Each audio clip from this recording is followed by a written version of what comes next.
শুভ দুপুর বন্ধুরা। আজকে দেখো দুপুরে আমি কি রান্না করেছি। প্রথমে আমি রেখে দিয়েছি সাদা ভাত, তারপরে ইলিশ মাছের ভাজা, তারপরে দিয়ে দিচ্ছি ইলিশ মাছের তেল,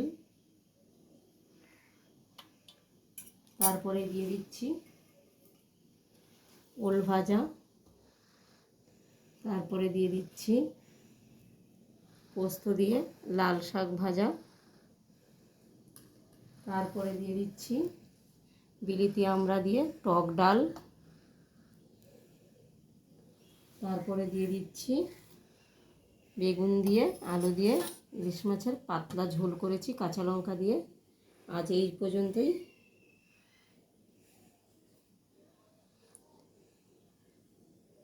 লাঞ্চ থালিটা দেখে যদি বন্ধুরা তোমাদের ভালো লাগে তাহলে চ্যানেলটিকে সাবস্ক্রাইব করে দিও, লাইক কমেন্ট শেয়ার করে দিও।